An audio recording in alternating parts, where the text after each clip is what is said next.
After a long day at work or if someone is bothering you, it's wonderful to have someone to vent to who is completely on your side.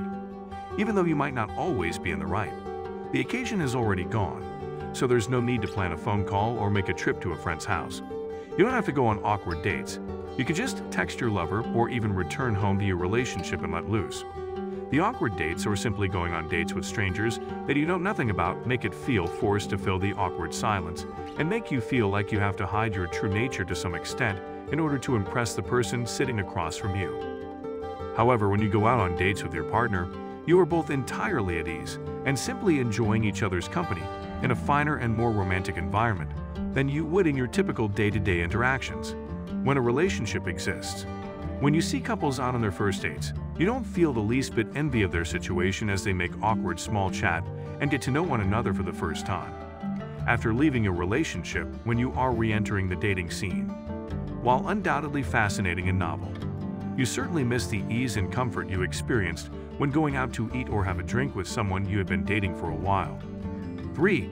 Having someone to lean on when you're not feeling your best. It can be intimidating to simply enter a restaurant to meet up with pals. However, having someone on your arm can reduce your worries and give you a sense of backing from someone who truly understands and gets you. Being in a relationship is wonderful because no explanations are necessary since the other person just gets it. You don't have to put on an act around them, you can just be yourself. Even among your closest pals, you are constantly portraying a different iteration of yourself. In contrast, it's just the real you in a relationship. Being single can be draining since you don't have that special someone who understands you as no one else does. You might want to avoid socializing altogether since you constantly have to act pretend, put on an act, and explain things about yourself to other people. When you're dating, you have someone to hang out with. You don't even have to talk to them if you don't want to. You can just sit there together and be silent. After a relationship, you absolutely miss that. You know you found your person and a place in the world where you feel understood and welcomed in a manner you've never felt before, when you feel like you've actually met someone who not only understands your particular brand of strange, but is actually weird in the same way you are. You start to wonder if you'll ever meet someone who would comprehend you and tolerate your weirdness in the same manner that your ex-partners did. Do I need to mention anything further about wedding season given number 5? Not having to worry about plus ones, nobody wants to be in a rush to find a plus one. When you have a partner, automatic dips occur, and the terrible, when are you going to find someone, concerns are eliminated. Additionally, you have a plus one for everything. When you're dating, you always have a plus one.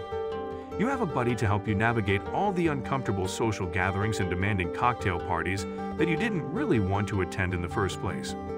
Whether it's a friend's party where you don't know many people, a wedding, a birthday party, a business party, or a family gathering, you always have a plus one with you and someone to help certain social occasions run a little more smoothly.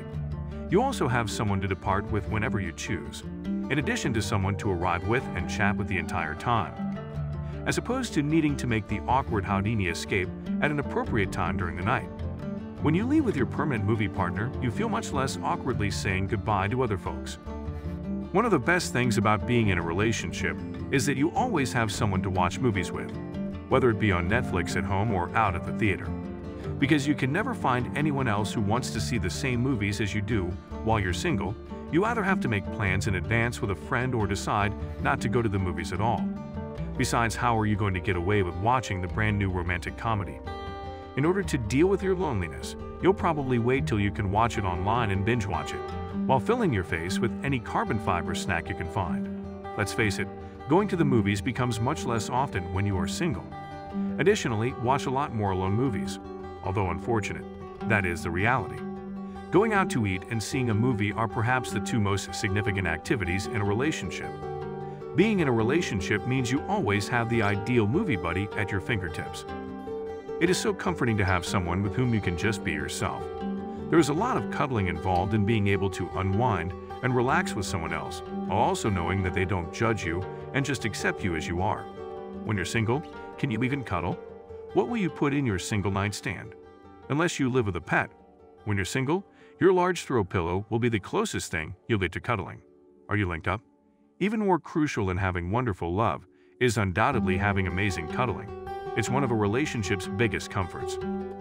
One of the hardest things to give up when you're freshly single is the warmth and closeness of cuddling on rainy days spent in bed or cozying up together on the couch to watch a movie. You'll probably cut back on some of your pleasure. The only romantic memories you have are of the two of you embracing and talking sweetly under the covers during your previous relationship. To help us, please watch this video. Please subscribe and send this video to anybody you think will benefit from it the most.